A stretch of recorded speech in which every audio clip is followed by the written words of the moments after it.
Welcome to Impact Factor, your weekly pinch of commentary on a new medical study. I'm Dr. F. Perry Wilson, and this week, I need to tell you about a study with results that are simply unbelievable. And I don't mean that, like, these results are amazing. I mean, I don't believe them. But I hope that in discussing them, I'll share some insight on how to interpret all medical studies. But let's start with the basics. This was a randomized trial appearing in JAMA Internal Medicine of acupuncture for the treatment of chronic stable angina in China. Around 400 patients with stable angina were recruited. At baseline, they were having an average of around 13 anginal attacks per month. The participants were randomized into 4 groups. And here's where it gets interesting. First, there was a real acupuncture group where 2 needles were placed on specific points here and here that are supposed to lie on invisible energy lines or meridians that are beneficial for the heart, according to traditional Chinese medicine. They called this the disease-affected meridian group. Electric stimulus was applied to the needles as well. A second group got 2 electric needles applied to different acupuncture points here and here, non-affected meridians that are not supposed to be beneficial to the heart. A third group got non-electric needles applied to sham points not associated with any energy meridian, and a fourth group got waitlisted. They didn't get any acupuncture at all.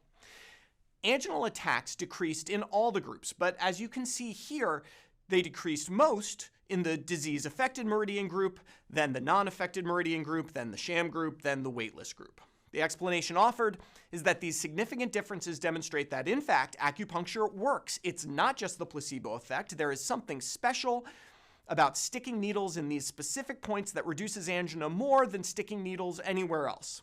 If true, this is a groundbreaking finding, an earth-shattering finding, really, that upends everything we think we understand about physiology.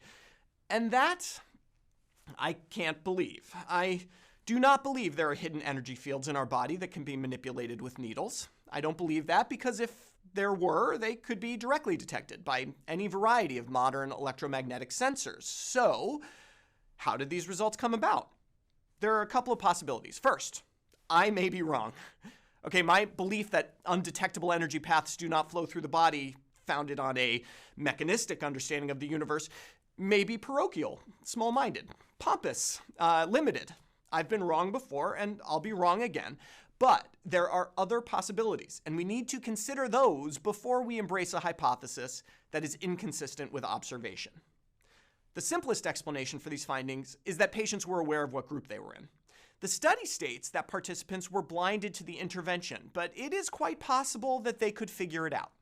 Acupuncture is much more popular in China than the US, and participants may have known that they were getting needles in heart-associated locations as opposed to non-heart-associated locations. And of course, the acupuncturist knew. It's possible that whether consciously or unconsciously, that information was conveyed to the participant.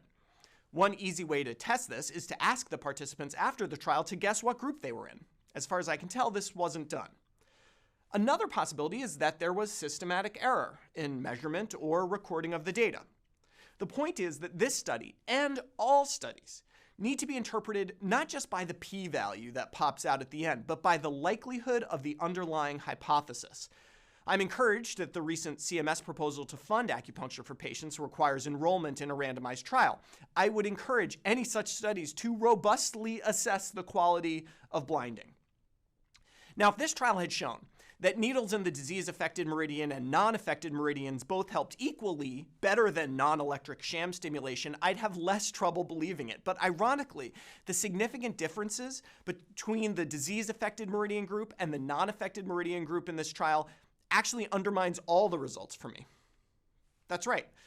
This study is too good to be true. For Medscape, I'm Perry Wilson.